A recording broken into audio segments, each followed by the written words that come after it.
Sobat Atlantis semuanya, kita ketemu kembali di Rabu malam. Malam ini kita menginjak ke hari yang ke-28, masih membicarakan tentang armada Mandala udara yang bagian 2. Minggu lalu kita terhenti sejenak karena kita membahas tentang Majapahit dan Brantas. Namun kali ini kita sesuai dengan schedule yang sudah dibikin oleh Mas Nogo. Jadi kita tetap pada ada acara membahas udara, armada Mandala udara. Kita tunggu sebentar Mas Agung. Ya. Oke, Mas Agung. Selamat malam. Ini ya. Ganti ini lagi ya. Ini jadi gini Mas, ini yang biru. Ini terakhir caping saya. Kemarin sebelumnya kan yang warna merah nih. Nah, ceweknya merah nih. Nah, sekarang ceweknya biru. Ini udah terakhir. Saya nggak punya lagi habis ini. Oke Mas, ini rupanya bahasan kemarin itu banyak memancing pertanyaan. Namun kita tetap ada topik bahasan kita armada Mandala udara bagian yang kedua. Nah, kita akan bicara udara. Namun demikian karena di IG dan di YouTube ini banyak pertanyaan, kayaknya tidak bijak kalau saya tidak membacakan salah satu. Nah, ini Mas Agung, langsung aja ini Mas Agung ya. Saya bacakan ya. Pak Marius, tolong di segmen Rabu malam depan Mas Agung Bimo Sudjojo menerangkan lagi tentang Babajul Sengoro yang korelasinya dengan energi elektromagnetik. Nah ini apa Mas ini? Kok bisa hubungannya dengan fisika ya? Ini apa? Bisa dijelaskan Mas Agung? Oke Pak. Jadi memang akan kita jelaskan tapi mungkin bukan sekarang Pak ya. Jadi pada dasarnya kan ini penjelasannya nanti di bagian antariksa karena di situ kan elektromagnetik kepake banget. Jadi apa sebenarnya itu dan menurut posisi sebagai orang Jawa ya. Jadi bukan sebagai ini. Menurut versi Menyan, versi Menyan, bukan menurut versi fisikanya. Walaupun saya juga orang fisika. Tapi karena kalau kita bahas sekarang itu nanti kurang nyambung dengan kondisi saat ini secara total gitu karena ini kita membahas masalah udara. Jadi mohon ditunggu dulu mungkin antara 3 mingguan lagi tiga pertemuan ke depan dan ini kebetulan juga ada yang sedang menyatakan bahwa Sanskerta itu adalah bahasa rakitan. Nah, ini sekalian untuk membuktikan bahwa yang bahasa rakitan yang dia sebut atau yang saya sebut gitu. Karena kalau Sanskerta dikatakan bahasa rakitan, maka pasti bahasa Sanskerta itu nggak lengkap. Nah, di sini nanti akan saya tunjukkan seberapa lengkapnya Sanskerta sebisa saya ya. Kalau semuanya mungkin saya juga tidak terlalu bisa banget gitu. Tapi ada beberapa istilah yang bahkan di versi Sains itu belum ada. Itu yang sudah ada di Sanskerta. Tapi di Sains masih belum ada. Tapi di bagian nah ini kalau ada orang yang mengatakan bahwa ini adalah bahasa rakitan ya kita lagi pertanyakan dulu ayo ada 10 pertanyaan yang saya kirim lewat Pak Marius itu dia bisa jawab dulu apa tidak kalau tidak dan nanti baru kita tunjukkan bahwa ini loh dalam Sanskerta ini artinya ini artinya ini gitu. Tapi itu sebaiknya nanti supaya tidak diklaim bahasanya dia gitu. Oke Mas Agung, sambil jalan ya ini di chat udah rame banget ini kita senang sekali udah 47 yang gabung ini rekor Mas Agung baru 1 menit hampir 50. Oke Mas Agung kita langsung masuk ke materi. Jadi gambar pertama ini ada medan elektromagnetik ya. Ini apa Mas Agung ya? Ini saya. Nah ini apa ini? Jadi pada dasarnya gini loh Pak. Saya tuh hanya mau menunjukkan bahwa kalau suatu benda bermuatan sejenis itu pasti kan tolak menolak ya. Jadi kalau kekuatannya misalkan di sini satu kolom mungkin jaraknya segini. Tapi kalau lebih besar lagi misalkan dua kolom pasti jaraknya lebih jauh kan. Kalau tiga kolom pasti lebih jauh lagi karena kekuatan tolak menolaknya makin besar gitu. Tapi kalau benda yang bermuatan berbeda jenis itu pasti akan tarik menarik. Jadi akan cenderung untuk bersatu karena tarik menarik. Nah, di sini sebenarnya masalahnya adalah karena saya mau menunjukkan hubungan ini nanti dengan mendung. Karena saat ini banyak orang ngomong bahwa berbentuknya mendung yang ada petirnya itu disebabkan karena angin yang bergerak ke atas, kemudian terjadi gesekan, maka terjadi pengumpulan muatan, kemudian karena terjadi perbedaan muatannya besar, cuma jeder gitu kan. Nah ini saya tidak setuju. Ini akan mungkin gambar berikutnya Pak. Seharusnya gambar berikutnya itu, iya kan? Oke. Coba gambar berikutnya. Awan cumulus. Nah, coba lihat dari bentuknya aja Pak. Itu bentuknya kayak piring kan? Pertama itu. Terus yang kedua gini ya Pak ya. Kalau di dalam mendung itu kan yang ada bintik-bintik air, uap-uap air kecil-kecil gitu. Jadi kalau misalkan uap-uap air kecil itu kemudian mempunyai suatu muatan, maka berarti kalau muatannya makin besar, maka seharusnya jarak antar partikel air, uap air tadi akan makin menjauh, bukan makin rapat, bukan makin tebal gitu. Jadi harusnya makin menjauh. Kalau makin menjauh, maka seharusnya yang terjadi adalah mendungnya bubar, bukan terbentuk mendung yang makin tebal. Gitu Pak maksudnya. Artinya kalau itu terjadi bentuk mendung yang makin tebal dan muatannya sejenis, jadi ini mencurigakan. Ini pasti bukan alami. Di dalamnya pasti ada sesuatu yang ditutupi dan bentuknya kayak gitu yang ditutupin gitu loh Pak. Kan tapi oke, Mas. Kalau orang pawang mindain hujan itu bagaimana? Apa itu juga buatan? Apa hanya buatan yang bisa dipindahkan itu? Memang tidak ada bentuk yang di alamnya, harusnya tidak ada sesuatu hal yang alami. Kalau saya perhatikan semuanya itu sudah ada terkonsep semua. Jadi di sini justru yang aneh adalah ketika kita mengatakan itu alami. Jadi kalau kita perhatikan Pak ya, mungkin gini aja deh. Kalau kita punya magnet yang makin kuat gitu. Ketika kutub utara magnet dihubungkan, disamakan dengan kutub utara magnet, kalau pas pasti lari gitu kan. Selatan dengan selatan juga gitu, pasti lari. Karena pasti muatan jenis itu tolak menolak. Kalau magnetnya makin kuat, berarti lompatnya juga makin jauh. Dan jarak yang didekatkan itu akan makin susah gitu. Ada jarak tertentu di mana dia nggak mungkin bisa mendekat lagi. Jadi ketika dikatakan bahwa uap air tersebut bermuatan, ingat Pak ya, kalau uap air tersebut bermuatan dan ketika muatannya makin besar, maka jarak antar uap air harusnya makin menjauh. Kalau makin menjauh berarti harusnya mendungnya bukan makin berkumpul, tapi makin bubar. Gitu. Nah, ketika mendungnya itu makin berkumpul dan muatannya sejenis, ini pasti ada sesuatu kan Pak? Gitu. Apalagi sampai bisa melemparkan suatu petir ke ground ataupun ke atas, karena petirnya kadang-kadang juga nggak cuma ke bawah, kadang-kadang ke samping, kadang-kadang ke atas, kadang-kadang ke bawah. Ini tidak selalu menuju ground. Itu juga menunjukkan bahwa ini tidak alami, ada sesuatu di situ itu. Jadi ini ada ada sesuatu yang melayang yang sedang mengendalikan itu, dan efek dari melayangnya itu pasti satu akan mempengaruhi yang namanya sinyal TV. Jadi kadang-kadang begitu dia lewat itu TV akan gambarnya agak burem, bisa mempengaruhi sinyal radio, bisa mempengaruhi sinyal handphone dan sebagainya, mempengaruhi sinyal radar dan sebagainya. Cuman mereka ngerti bahwa gimana Pak? Oke, tapi tidak semuanya tidak alami kan Mas? Kan pasti ada juga yang alami seperti teori fisika yang kita pelajari dulu waktu sekolah. Ya, saya nggak percaya itu malah Pak. Percaya orang yang juga sedang bergelut dengan fisika, tapi justru di situ saya jadi malah makin tidak percaya lagi bahwa ada sesuatu yang tidak alami, karena alam ini semuanya ada yang mengendalikan. Kalau semuanya dipikir dihitung dengan kondisi seperti itu, maka akan banyak hal yang jadi anomali semua. Misalkan orang ngomong hukum kekekalan massa, kekekalan massa gitu ya Pak ya. Jadi massa saat sebelum dan sesudah reaksi tetap gitu. Kalau Bapak punya telur ayam dan telur ayam itu dimasukkan dalam inkubator, maka yang bisa keluar masuk telur ayam tadi kan cuma udara. Tapi ketika telur ayam itu makin lama makin berat karena akan menetas, dan kemudian setelah menetas itu terjadi pertambahan kalsium di tulang ayam, terjadi pertambahan kalsium di kuku ayam, terjadi pertambahan kalsium di paruh ayam, terjadi pertambahan zat besi di darah ayam, dan sebagainya. Itu datangnya dari mana? Karena di udara tidak ada itu.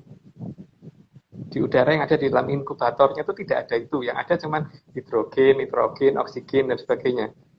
Artinya ada sesuatu regenerasi pertambahan materi yang seharusnya ini harus dipertanyakan. Tapi selama ini kan kita nggak boleh nanya, Pak. Gitu ya. Jadi hukum kekekalan massa pun sebenarnya nggak benar gitu loh. Jadi di sini kan kita harusnya mulai bertanya bahwa ini betul nggak sih kalau seperti itu gitu. Jadi kalau misalkan dikatakan ada yang alami, coba deh dibahas lagi, dipikirin lagi gitu. Ya, nanti lama-lama ini Pak hilangnya pahala kencana lama-lama dianggap alami kalau seperti itu. Pahala kencana yang ya digerobokan lama-lama dianggap alami itu, jadi alami dipindah sendiri gitu. Jadi kalau uang yang di dompetnya Mas Agung itu hilangnya nggak alami Mas? Nah itu yang warna merah sama warna yang warna merah. Tadi sebetulnya yang menarik tadi sebetulnya sinyal tadi Mas ya. Jadi sebenarnya sesuatu bisa invisible, tapi kalau sinyal itu kan bisa ditangkap sebenarnya.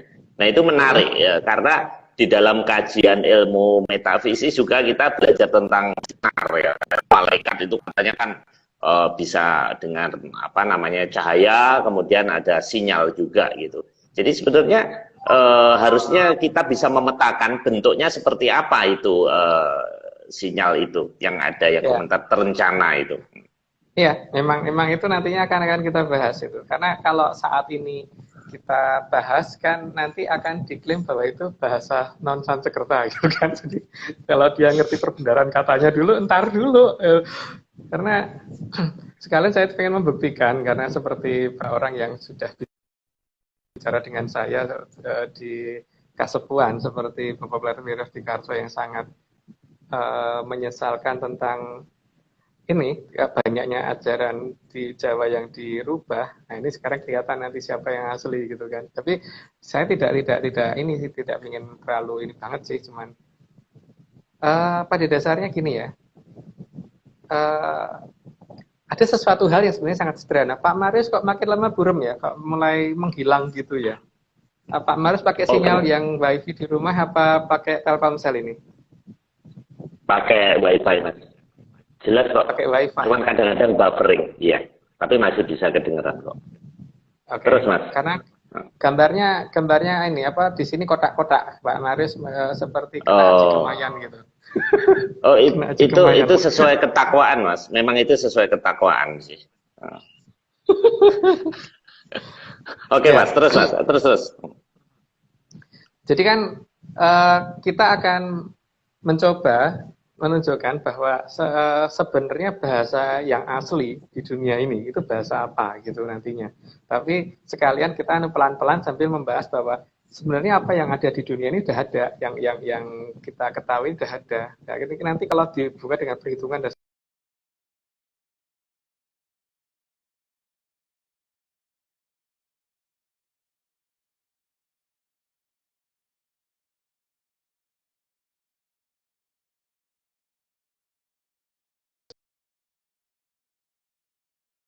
atas apa gitu. Jadi supaya penjelasan dari mereka itu lebih detail. Kalau penjelasan dari saya kan saya itu cuman apa gitu. Jadi kalau saya dikasih penjelasan dari sana kan sana lebih akan bisa ngasih penjelasan lebih jauh. Tapi tetap harus menunggu karena kalau tidak kalau misalkan saat ini saya jelaskan berarti kan akan diklaim oleh pihak lain, bahasa lain gitu loh yang sudah terlanjur menyatakan bahwa Sanskerta adalah bahasa rakitan gitu. Gitu biar kelihatan dulu gitu. Oke Pak. Oke Mas Agung, kita lanjut dulu. Ini awan cumulonimbus ini lanjutan tadi ya, cerita tadi ya. Ya bentuknya Pak lihat deh, bentuknya apa itu? Bentuknya kan kelihatan kayak piringan gitu kan, piringan yang besar gitu. Iya. Jadi ada something sesuatu gitu. Makanya kan kalau ada awan seperti itu, kalau di penerbangan itu seharusnya kita menyingkir gitu kan, seperti terutama yang tadi, yang sebelum ini tadi, gambar yang tadi, harus pesawat penerbangan harus menyingkir. Tapi beberapa gambar pernah saya dapat itu ada pesawat yang nggak sengaja masuk atau sengaja masuk itu, yang jelas hidungnya kok kayak nabrak sesuatu yang keras gitu loh. Jadi memang ada ini ya ada juga yang pecah itu dan sebagainya ada aja, tapi yang jelas ada sesuatu yang keras di dalam itu gitu. Dan itu nggak boleh dimasukin. Gitu. Tapi kan sebenarnya gimana mungkin ini mendung bisa berkumpul jika dia adalah muatan sejenis gitu loh Pak. Problemnya itu, kalau itu muatan yang berbeda-beda jenis, netral lagi, berarti nggak mungkin ada petir harusnya kan. Tapi ketika dia muatannya sejenis, gimana mungkin muatan sejenis bisa berkumpul gitu loh. Bisa menyatu sampai sedemikian dekatnya, itu nggak bisa. Itu udah nggak logis. Gitu. Oke Mas, kita terusin Mas ya. Ya. Nah, ini apa Mas? Nah, ini namanya red sprite kalau ya red sprite. Jadi ketika di bawah itu ada awan cumulonimbus, biasanya di atasnya itu ada yang namanya red sprite. Itu ketika lap gitu, baru nanti di bawahnya lap gitu. Jadi tapi dimulai dari atasnya dulu red sprite. Bentuknya kenapa kayak gitu loh. kalau sinar yang turun sprite yang ke bawah itu tidak rata, maka seharusnya atasnya juga tidak bundar rata gitu loh Pak. Ini selalu bundar rata gitu loh masalahnya. Kan itu something banget gitu loh, bahwa sebenarnya ada sesuatu di atas awan yang mengontrol ini semua kan, tapi memang tidak bisa kita jangkau bahwa ini ada dalam kekuasaan oleh peradaban yang lebih tinggi daripada yang ada di zaman kita gitu. Nah, ini kan itulah yang dikuasai oleh Atlantis. Artinya tugas mereka menguasai ini semua. Yang memang teknologinya mereka yang punya, bukan kita yang punya. Dan bahkan red sprite ini juga bisa difoto dari manapun. Jadi setiap kali ada peristiwa petir itu pasti ada red sprite di atasnya gitu loh. Istilahnya red sprite ya. Kayak sih Pak pakai bahasa Inggris. Tapi nanti nanti saya ganti deh bahasanya, terus sekarang pakai red sprite dulu biar paling tidak biar dimengerti dulu oleh banyak orang gitu loh, bahwa ada yang aneh sebenarnya ketika peristiwa pembentukan petir, dan ini tidak nyambung dengan proses terbentuknya muatan tadi gitu loh. Paling tidak Pak, lingkaran merahnya ini loh, coba Bapak pikir deh, kalau petir yang terbentuk itu tidak rata, maka lingkarannya harusnya juga belok-belok gitu, tidak bunder banget gitu. Ini bundernya bunder beneran. Jadi bukan lonjong, bukan benjol, bukan lekuk-lekuk kayak kayak tali yang itu, tapi bunder beneran.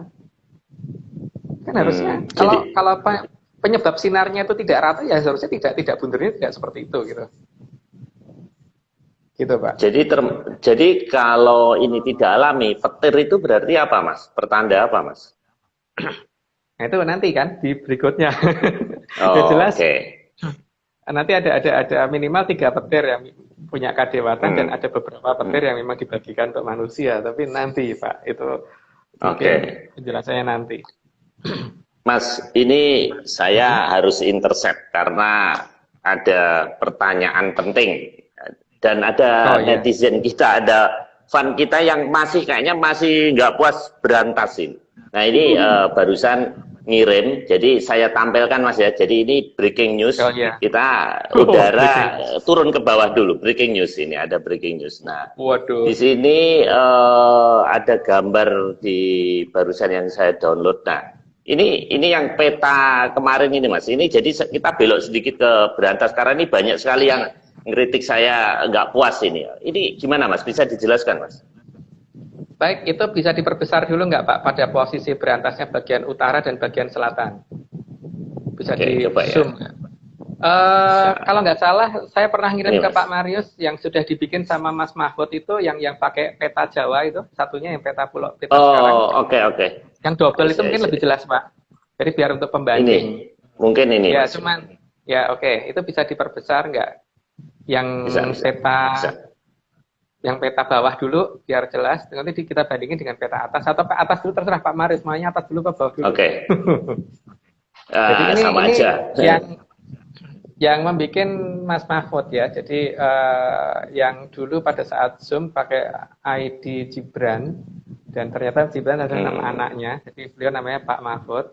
Nah itu beliau berhasil memetakan ini, cuman kalau dari skala yang sebenarnya ini terlalu sempit karena berantas itu lebih lebar. Karena kan itu kan bergerak dari selatan menuju ke utara, dari Pelabuhan Ratu menuju ke arah muara Teluk Jakarta. Nah, di Oh, jadi dari sini Mas, dari selatan ke utara sini.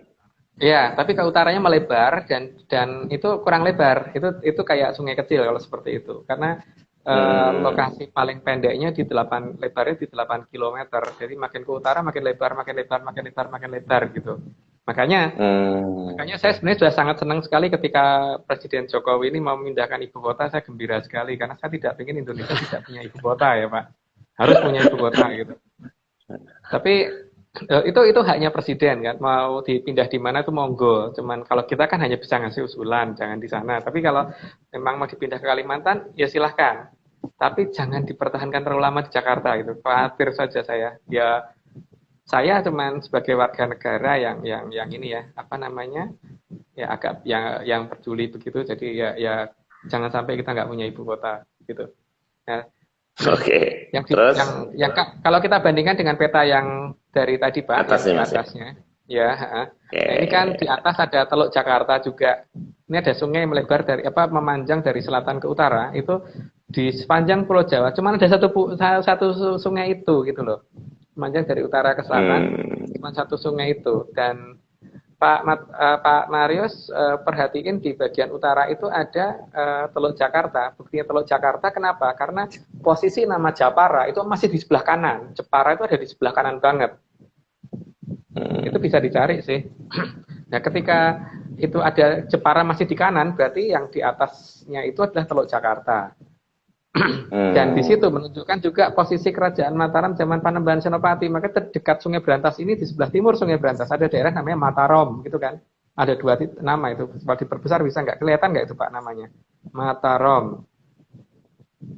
Bisa kelihatan nggak diperbesar? Oh, ini Agak ini ke ini. Mungkin ini Mas. Ini nih ya. ya ada dua Ini nih. tulisan harusnya Mataram. Ya salah satunya itu. Oh, iya iya iya Nah ini. itu yang menjadi alasan saya. Maka saya sangat yakin bahwa Panembahan Senopati sampai dengan raja tertentu ya, saya nggak mau ngomong sampai raja Kincapan, itu ada di daerah Jakarta, gitu. Hmm. Jadi, Mas, ini peta yang buat siapa Mas ini Mas? nah itu Maksudnya saya Belanda atau siapa atau zamannya Marco Polo dulu atau Columbus? ya nggak saya kurang tahu Pak, yang jelas bukan saya yang bikin gitu. Atau mungkin Pak Marius bukan yang bikin. Nah, monggo dicari bareng-bareng itu siapa yang bikin gitu. Di sini Oh. menunjukkan bahwa artinya mereka sebenarnya tahu loh Sungai Berantas yang sebenarnya ada di mana dan proses penutupan Sungai Berantas sampai tidak kelihatan itu mungkin mereka juga tahu. Mungkin ini Pak ya, salah satu bukti yang keberadaan Sungai Berantas adalah kemarin kan saya sempat ke Kebun Raya Bogor.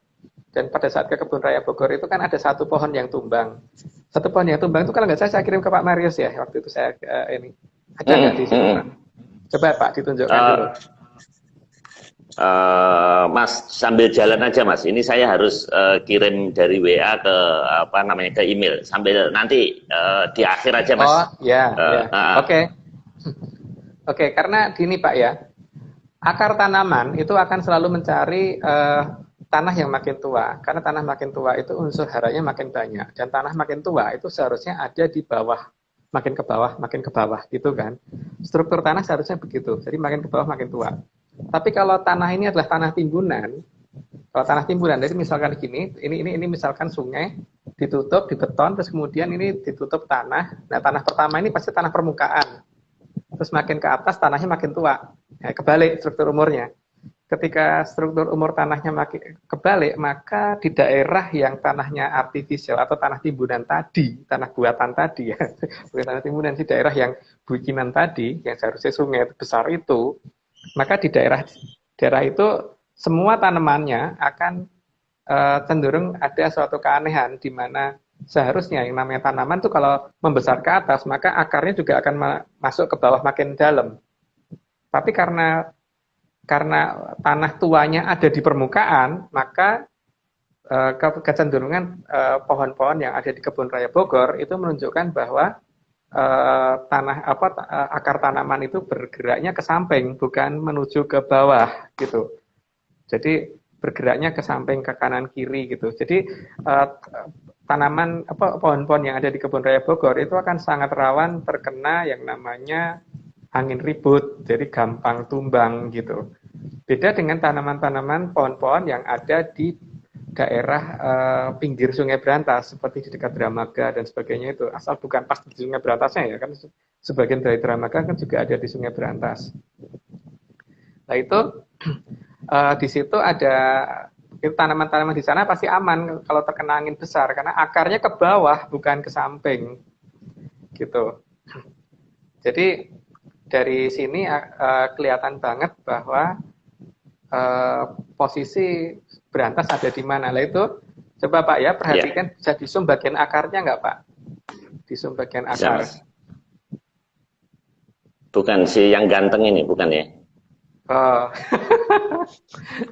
Oke, di zoom bagian akar. Nah, coba di bagian akarnya coba tidak ada satupun pola yang menunjukkan bahwa ada akar besar yang menuju ke bawah kan, Pak? Semuanya arah samping kan itu berarti. Coba diurut ke atas, ke bawah, ke atas, ke samping gitu, Pak. Jadi biar kelihatan nanti bahwa tidak ada akar yang menuju ke arah bawah. Kalau ada akar yang menuju ke arah bawah, kan ini pohonnya baru aja tumbangnya itu. Berarti kan harusnya ada potongan yang besar gitu loh. Ada bentuk kayak batang yang lepas gitu kan. Ada kayak batang yang tak ini. Nah, di sini menunjukkan bahwa oh iya ini ya, ini batangnya Mas ya. Iya, itu jadi batangnya. Harusnya kan ada akar yang setebel itu kan Pak, harusnya ke arah bawah. Dan memanjang ke bawah ini kan nggak ada. Berarti kan memang akarnya cuma ke samping doang gitu loh. Kalau untuk pohon yang akarnya akar tunggang, harusnya nggak begitu Pak polanya. Ini menunjukkan bahwa tanah di daerah Bogor itu menunjukkan bahwa tanahnya tanah tua dari permukaan, tanah muda ada di kedalaman, sehingga akar bergerak mencari makanannya ke permukaan bukan ke dalam gitu.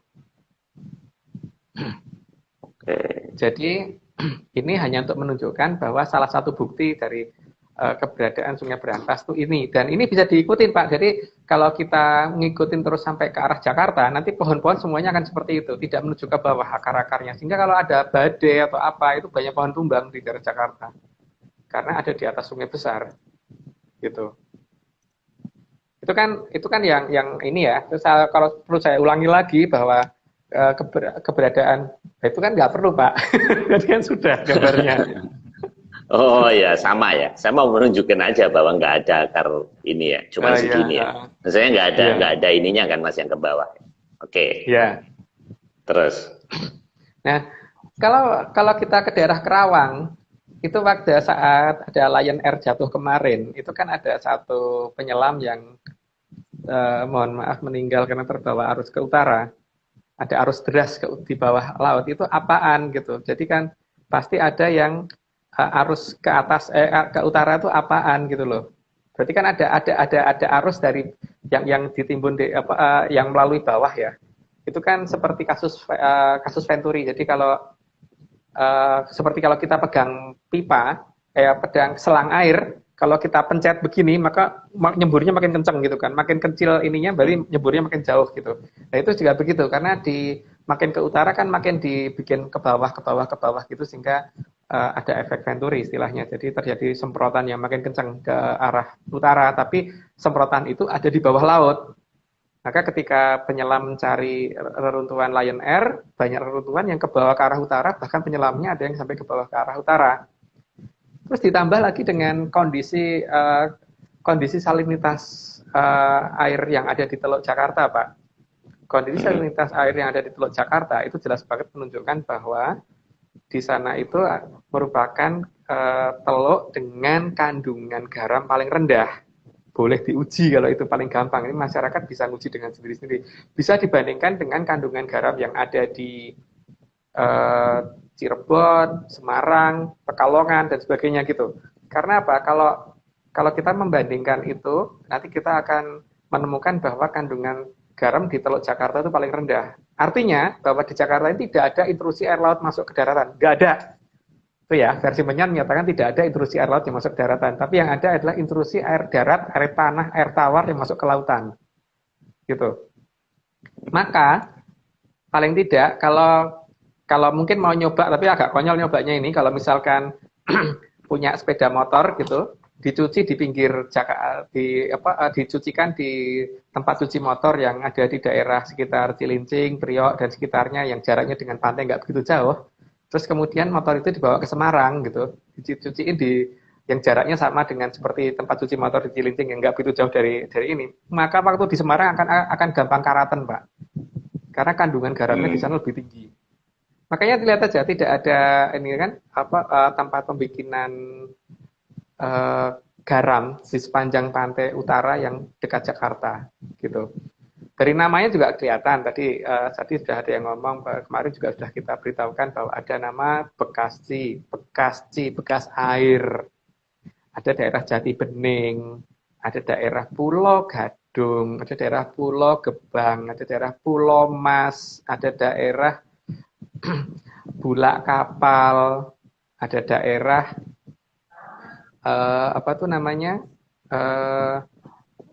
desa pelabuhan di daerah Duren Sawit, itu di daerah sekitar Jakartanya ya. Kalau kita tarik ke utara lagi, ke selatan lagi, nanti akan ketemu nama-nama yang aneh juga, seperti ada nama Rawamangun, nanti kan rawa-rawa itu Rawamangun, Rawasari dan seterusnya itu. Terus makin ke utara lagi, nanti ada daerah namanya Pancoran. Terus makin ke utara lagi ada daerah namanya Kali, Botolnya Nandi gitu loh Pak. Terus ada masih ada lagi ya yang di arah agak ke utara sedikit, Bendungan Hilir, Bendungan Hilir, tapi hilirnya di mana gitu. Terus makin ke utara lagi, di utara itu ada daerah namanya Tanjung Barat. Tanjung Barat, Rawa Belong, iya. Ya, ke utara lagi nanti ada daerah namanya Dramaga. Terus setelah itu banyak nama cici gitu. Ada Cibinong, Cijerus, Cijerus itu air yang dalam. Terus makin ke utara lagi ada namanya Pelabuhan Ratu. Kok ke utara? Ke selatan lagi ya, ada namanya Pelabuhan Ratu. Paling selatannya di Pelabuhan Ratu. Loh, kok ada nama pelabuhan kok cuma satu, Pak? Kalau misalkan Berantas dipakai untuk tempat pelayaran, kenapa nama pelabuhannya adanya di situ, bukan di Jawa Timur gitu? Artinya kan Berantas memang benar-benar ada di wilayah Jawa Barat gitu. Nah, ini ada yang menarik Mas, komentar dari si Jawa. Dia bilang gini, scientific fiction yang unik. Kalau ada sungai besar dari Laut Utara Jakarta menuju Laut Selatan, akan sangat strategis dijadikan sebagai jalur perdagangan dari arah Selat Malaka menuju Australia, seperti terusan Suez di Mesir, kalau memang ada. Nah ini lucu juga gitu. Kalau memang itu lebar banget, kita bisa bikin itu jadi lalu lintas perdagangan Mas, dengan lebar 8 kilo itu. Ya iya. Atau dulunya memang untuk perdagangan. Emang iya, dulunya emang iya. Makanya kenapa ada nama Bulak Kapal di utara, kenapa ada nama Pelabuhan Ratu di selatan, kenapa ada nama Dramaga di Bogor. Berarti memang daerah pelayaran tuh Pak. Kenapa ada nama Tanjung Barat? Kenapa ada nama desa pelabuhan di Duren Sawit? Ya memang itu memang iya. Berarti memang daerah sana memang daerah pelabuhan. Bukan daerah pelabuhan, apa namanya? Daerah pelayaran, memang daerah niaga. Jadi memang dekat situ gitu loh masalahnya. Ya itulah Berantas yang sebenarnya. Mas, tadi kan bilang ngomong peta ya. Ini di depan saya ini ada peta, Mas. Gede banget petanya, tapi ini versi tukang kayu Mas. Ini saya liatin sedikit. Nah ini peta. Ya? ini Pulau Jawa. Nah ini tadi ini Berantasnya di sini. Nah ini sebetulnya petanya NKRI Mas. Ini sampai sana. Nah itu. Nah saya mau nunjukin aja bahwa saya juga punya versi peta juga gitu, versi tukang kayu. Tapi. Ya. Tukang kayu dalam arti beneran Mas, ini bukan politik Mas. Oh ya. Oke Mas, kita lanjutkan Mas. Kita membahas udara. Oke, ini Blue Jet Mas. Apa ini Mas di sini Mas? Nah itu Blue Jet adalah bagian dari Red Sprite yang sebelah bawah Pak. Jadi itu juga sering kelihatan. Jadi kalau ini kan menunjukkan. Oh ini bahwa, ya, yang sebelah bawah sini Mas ya, yang di sini. Ya. Jadi harus ada red sprite dulu baru Blue Jet-nya muncul gitu. Terus setelah itu di bawahnya lagi, di bawah mendung baru muncul petir lagi gitu loh Pak. Itu fenomenanya selalu begitu. Jadi karena manusia yang tinggal di daratan sehingga tidak bisa melihat yang di atasnya mendung gitu kan. Tapi kan dengan teknologi zaman sekarang ada penerbangan, ada luar angkasa dan sebagainya sehingga itu bisa difoto saat ini. Udah ada Blue Jet dan red sprite itu bisa difoto. Nah, di sini kan saya cuma menunjukkan bahwa ini loh, lihat, kalau misalkan muatan itu berasal dari muatan sejenis yang ditarik oleh muatan yang beda jenis, maka seharusnya kan bentuknya nggak seperti itu. Karena itu kan berarti bukan suatu muatan jenis yang besar kemudian lompat gitu, tapi kan ini seperti sesuatu yang dipancarkan dengan sengaja oleh sesuatu yang kita tidak tahu itu apa gitu kan. Kok Gitu. seperti knalpot Mas ya bentuknya ya? Nah itu Pak Maris malah pinter. Benar, iya, memang seperti knalpot. Jadi di sini kan apa namanya, ada exhaust dari suatu pesawat apa yang kita tidak punya, di peradaban kita tidak ada. Bahkan negara paling maju pun belum bisa membuat pesawat sejenis itu. Dan ini ada di wilayah yang saat ini tidak bisa kita lihat, pemiliknya ada di sana, gitu kan. Gitu. Jadi ya saat ini memang mereka yang ini mengendalikan itu semua sih. Jadi mereka tuh ada. Kalau mereka bisa mengendalikan itu semua ya ini ada berarti gitu. Oke, Mas. Ini kayak pusaran angin. Ya. Ini kan pusaran angin. Pusaran angin itu selalu digambarkan bentuknya seperti ini. Nah, bisa dilihat kalau pusaran angin itu menuju ke sesuatu kan ada dua macam ya.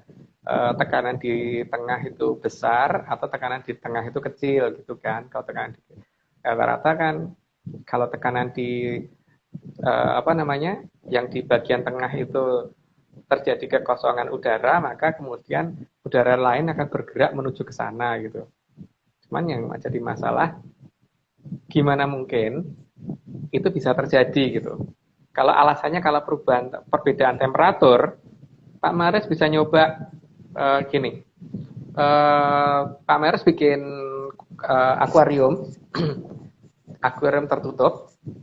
Terus dalam akuarium tertutup itu kita sediakan 2 buah gelas. Yang satu diisi air 100 derajat Celcius, yang satu diisi es yang kalau bisa sampai minus 10 derajat Celcius gitu. Karena apa? Berarti kan perbedaan temperatur di sini sudah 110 derajat Celcius. Kalau alasan terbentuknya badai itu karena perbedaan temperatur, bukan karena ada sesuatu yang membuat itu, maka seharusnya ini bisa terbentuk badai. Jadi kalau kita masukin asap, misalkan asap dupo ya, misalkan asap dupo kita masukin, maka seharusnya asap dupo tadi akan berbentuk seperti itu. Tapi kan enggak. Atau kolamnya atau akuarium diperbesar lagi. Yang penting kan itu perbedaan temperatur tidak sampai 100 derajat, kenapa bisa sampai seperti itu gitu loh. Atau gini, misalkan pengen lebih ekstrem lagi, kita sediakan suatu tempat yang tahan temperatur tinggi. Misalkan tahan sampai 5.000 derajat gitu. Kemudian kita masukkan cor-coran aluminium panas yang masih meleleh gitu, masih merah gitu. Di sedekatnya itu kita kasih es yang suhunya minus 10 derajat Celcius gitu, dengan volume yang sama. Terus kita masukkan asap di situ, kita bakar dupo di situ. Apakah asap itu akan membentuk pusaran seperti itu? Kalau teori tentang terbentuknya angin itu adalah karena model-model seperti itu, maka seharusnya kan ini perbedaan temperatur yang lebih tinggi, harusnya lebih cepat terbentuknya badai di situ kan, di tempat yang kita bikin tadi gitu. Ini kan enggak, Pak. Artinya apa? Ini bukan terjadi dengan proses seperti itu. Ini bukan proses sesuatu yang alami, tapi memang ada yang ngipasin gitu. Memang ada yang kipas-kipas gitu loh, Pak. Jadi ada yang bawa, ada yang bikin gitu. Gitu. Jadi ada yang mengendalikan. Jadi bukan sesuatu yang alami. Kalau yang alami kita buktikan untuk temperatur yang seperti itu aja. Karena kan banyak orang ngomong karena badai bisa terbentuk karena di sana temperatur di lautan sekian derajat, di darat sekian derajat. Temperatur perbedaannya tidak sampai 100 derajat itu bisa bikin badai seperti itu. Lah kita bikin yang bedanya lebih jauh kan. Yang bedanya sampai 1000 derajat kalau perlu gitu loh. Atau enggak sampai 1000 derajat, 500 derajat aja deh. Bisa enggak sih terbentuk itu? Enggak bisa, Pak. Yakin enggak bisa terbentuk. Artinya pembentukan badai itu bukan dibentuk oleh perbedaan temperatur dan perbedaan tekanan. Jadi kan kita beromong masalah perbedaan temperatur. Oke, sekarang kita ngomong masalah perbedaan tekanan. Kalau perbedaan tekanan itu kita bisa lakukan karena perbedaan tekanan kecenderungannya adalah untuk tekanan makin besar akan menyebabkan temperatur merendah. Tekanan makin kecil akan menyebabkan temperatur memanas, gitu kan. Jadi gini, supaya ada perbedaan tekanan di titik satu yang kita kasih temperatur tinggi tadi, sambil kita tarik, kita exhaust keluar udaranya dari posisi yang lain yang di temperatur rendah tadi, kita masukin, kita kipasin pakai kipas angin gitu. Terus menyan kita nyalain, menyan kan ngeluarin asap Pak. Nah, asapnya ini harusnya muter, harusnya kan sesuai dengan teori itu, maka seharusnya terjadi pusaran, gitu kan? Kalau tidak, ini sudah temperaturnya sudah kita atur sesuai dengan yang ada di teori, terus kemudian tekanan udaranya juga sudah kita atur sesuai dengan yang ada di teori. Tapi yang terjadi adalah kondisi di mana tidak terbentuk seperti yang dinyatakan banyak orang. Artinya apa? Artinya ini hal yang terjadi bukan alami. Jadi ini sesuatu yang memang dikendalikan gitu. Makanya, Mas, ini ada yang tanya ini, Mas Kabalisme, apakah Bathara Maruta yang mengendalikan mendung dan petir? Macam-macam ya Pak. Karena kalau misalkan seperti Nagataksaka, Nagataksaka itu adalah petir yang ekornya warna putih, itu kepunyaan Sang Hyang Bathara Ismaya. Kalau yang petirnya warna merah itu Guntur Geni, itu kepunyaan Sang Hyang Bathara Wisnu. Kalau yang petirnya berwarna agak kebiruan, ya, dia sebutnya itu namanya Guntur Watu, itu kepunyaan Sang Hyang Bathara Indra. Macam-macam banyak banget Pak. Itu baru 3 jenis ya. Bathara Bayu juga punya sendiri gitu. Karena Maruta itu artinya angin ribut dalam bahasa Sanskerta. Terus kemudian kalau yang dimiliki orang yang jadi pusaka dan jadi aji-aji seperti misalkan Aji Gelap Sayuta itu yang pernah dimiliki oleh Sang Mahapatih Gajah Mada, itu beda, itu bukan punya kadewatan, tapi memang itu yang diturunkan untuk manusia. Jadi ada yang bisa nguasain itu gitu. Ada juga pusaka namanya Kiai Gelap Mampar, itu juga bisa mengeluarkan seperti itu gitu. Jadi kalau pas mau hujan gitu, biasanya kalau gelap mampar kan wujudnya tombak. Kalau kita berdirikan di luar, dia debuar itu malah ke atas. Jadi tombak menuju ke atas gitu. Itu Kiai Gelap Mampar. Nah itu harusnya nggak ada di Pedo Sasongko Pak. Karena kalau Pedo Sasongko sampai nggak ada, kebangetan itu. Jadi centini juga harusnya saya ada. Punya itu. Mas. Ada. Ayo, kalau ada. Lupa, nanti minggu depan deh Mas. Saya cari Mas. Minggu depan. Mas, kalau Ki Ageng Selo yang nangkep petir, gimana itu penjelasannya? Jadi gini Pak ya. Dari zaman dulu sampai zaman sekarang itu Bathara Ismaya pada saat ngomong itu kan ganti-ganti nama dan ganti-ganti wujud. Jadi pertama kali memang pakai nama Semar. Di zaman kerajaan Dahanapura pakai nama Ki Sabragel. Pada zaman kerajaan yang di bawahnya lagi itu ganti-ganti nama. Kadang kan ada yang pakai nama Ki Bancak Doyo, terus kemudian di zaman Mataram, terus mulai dari zaman Pak Karno itu pakai nama Tunggul Jati Jaya Mongrogo sampai sekarang itu masih pakai nama itu. Nah, Ki Ageng Selo itu dari zaman Pajang ya, kalau tidak salah di atas Pajang, di atas Pajang sampai Pajang itu masih Ki Ageng Selo yang pegang.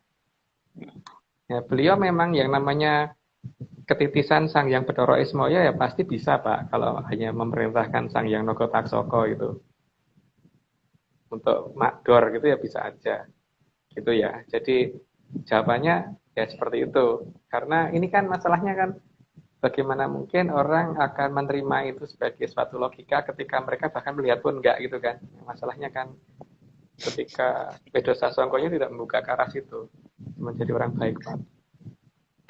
Kalau di cerita wayang Mas Ki Ageng Selo kan ngambil petir terus katanya dimasukin di kurungan gitu. Itu benar apa? Ya, atau hanya legenda aja itu? Tidak seperti itu sih seharusnya, karena memang dia punya yang namanya istilahnya guntur wedang ya, itu punya. Jadi memang nenek moyang kita punya seperti itu. Cuman masalahnya kan ya tidak mungkin dimasukin ke dalam seperti itu, tapi bisa aja dibikin seolah-olah seperti itu, begitu hanya untuk mengetes kesetiaan orang, kemudian ini jangan disiramin air, begitu disiramin air dibikin makdor, padahal ngedornya memang sudah dikendalikan oleh si beliaunya sendiri, bukan karena kena airnya, itu bisa aja Pak. Jadi, Oke Mas, kita lanjutkan. Oh ini ketemu Mas, kitabnya ketemu. Rupanya ini. Nah di sini nih. Nah ini Centini saya punya, Weda Sasangka saya juga punya. Oh ternyata saya tumpuk ini Mas tadi. Oke. Belum saya baca. Oke, Mas ini ini angin lesus Mas.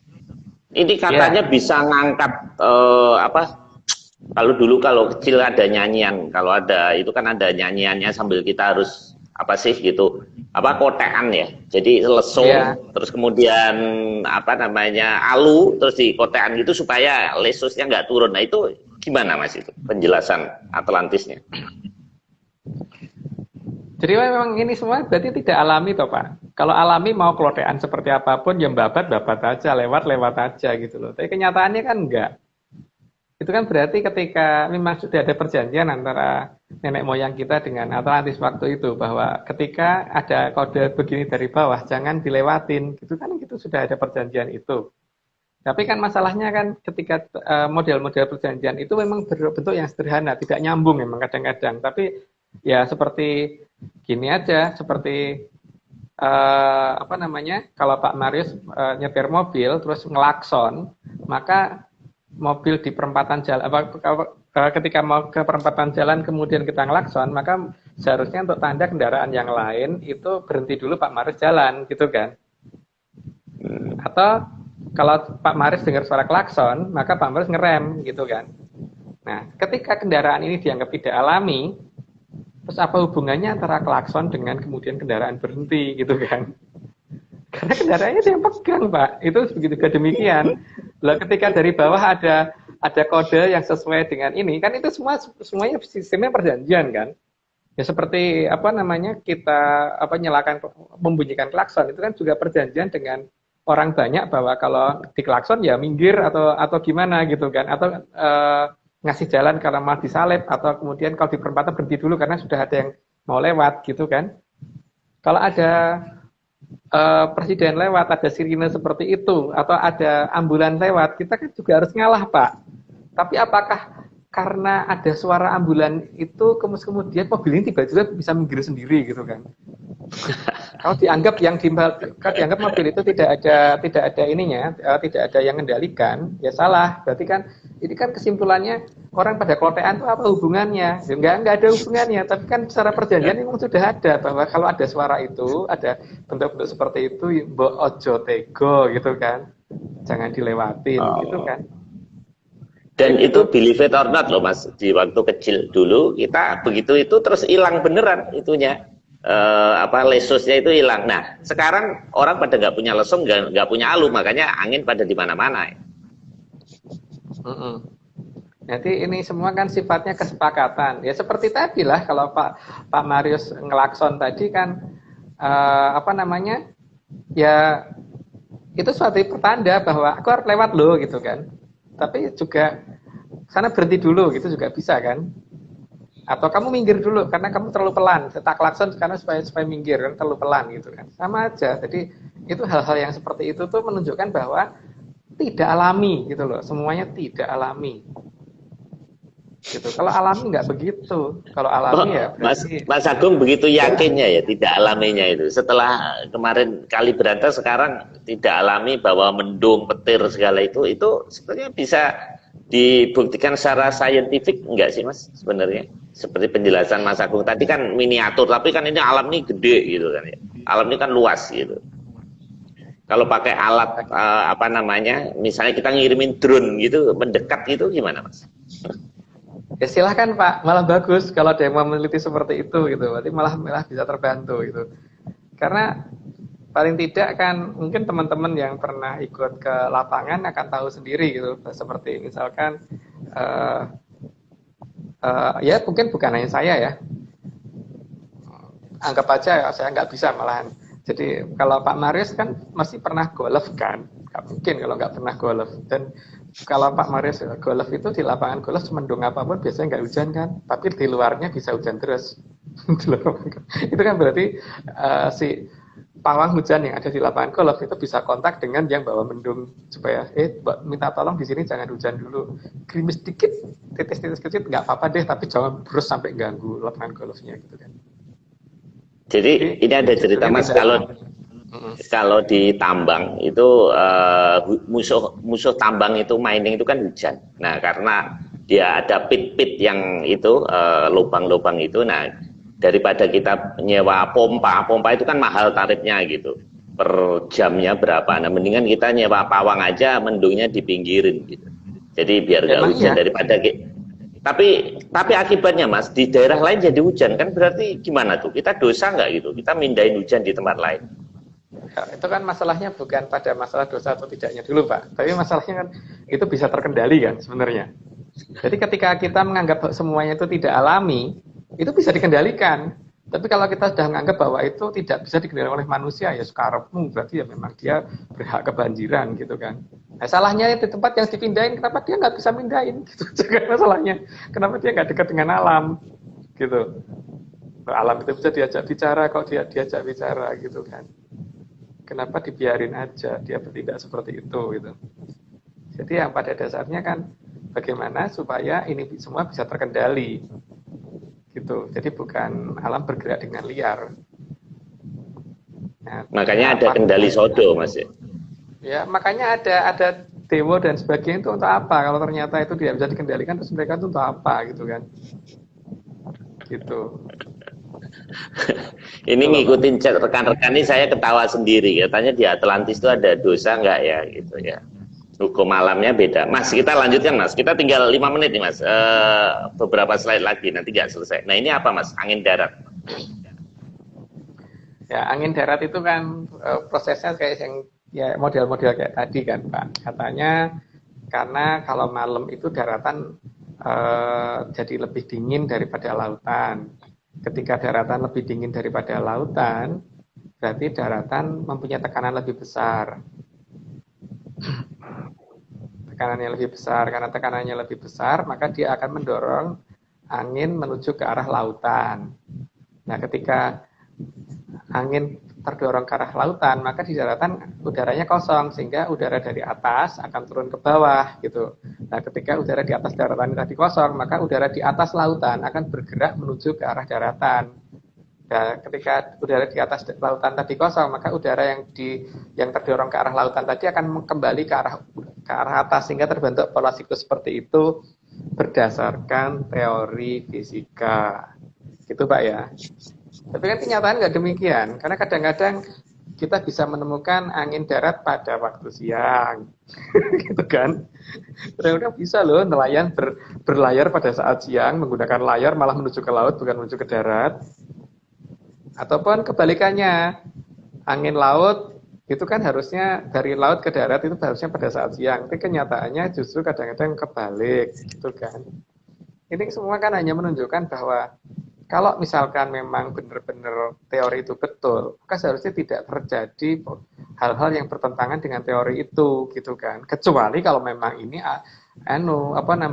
tidak alami. Nah, kadang-kadang saya lihat kok di pinggir pantai itu pada waktu siang hari loh malah naik pakai layar itu ke arah lautan, dan kadang-kadang malah pas malam hari itu pakai layar ke arah daratan. Itu kan kebalik Pak, dari teori nyatanya itu tidak mirip sama sekali gitu loh. Jadi ini semua ada yang mengendalikan, dan yang mengendalikan adalah yang sedang kita bicarakan gitu.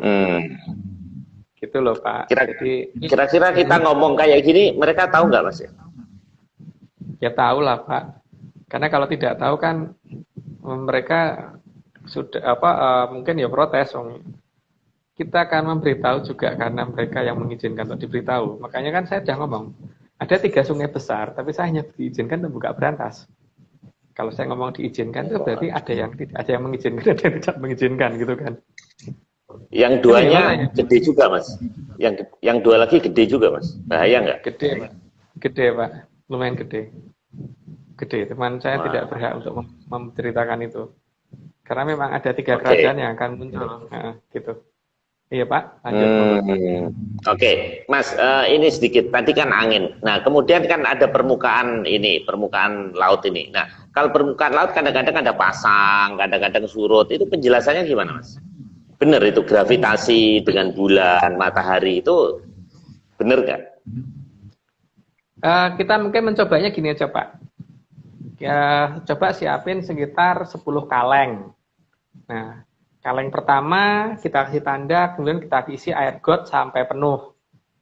Kaleng yang kedua kita isi air sungai sampai penuh. Kaleng ketiga kita isi air laut sampai penuh. Kaleng keempat kita isi air aqua sampai penuh. Dan seterusnya, pokoknya berbagai jenis air gitu. Kita tunggu, kita taruh pada saat menjelang bulan purnama. Kalau gravitasi bulan benar-benar bisa menarik air tersebut, maka air tadi harusnya tumpah toh Pak. Karena kita pasang peres tepat permukaan gitu. Jadi kalau misalkan gravitasi bulan itu bisa menarik air tadi, maka seharusnya air tadi pada tumpah satu-satu gitu. Dan nanti di sini kita bisa melihat air apa sih yang ini yang paling banyak tumpahnya gitu. Nah, coba sekarang Pak Marius sempatkan deh ke pinggir pantai, paling tidak seminggu saja. Nanti Pak Marus akan tahu persis bahwa kalau hari ini air laut pasang surut misalnya, yang kita lihat surutnya ya, surut jam 8 malam, maka besok jam 8 pagi, terus besoknya lagi jam 9 malam, besoknya lagi jam 9 pagi, besoknya lagi jam 10 malam, jam 10 pagi, dan seterusnya. Jadi ada perubahan 1 jam tiap hari. Tidak peduli besok itu pas purnama, kalau pas saatnya surut ya surut Pak. Makanya coba deh Pak Marus datang ke laut pada saat menjelang purnama. Nanti kan akan tahu bahwa, loh, ini purnamanya bener gede kok airnya malah surut. Gitu loh, biar lucu. Kalau perlu di video dan di foto Pak. Ini untuk bukti bahwa purnama tidak ada pengaruhnya dengan air pasang dan air surut laut gitu.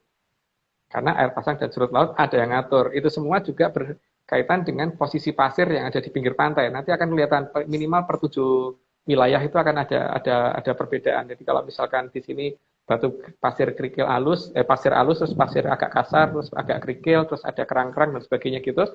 Nanti secara bertahap ini akan kekeruk, ini pindah sini sini gitu. Nanti gitu lagi, seminggu ini pindah sana, gini gitu. Per 1 minggu itu Pak kejadiannya.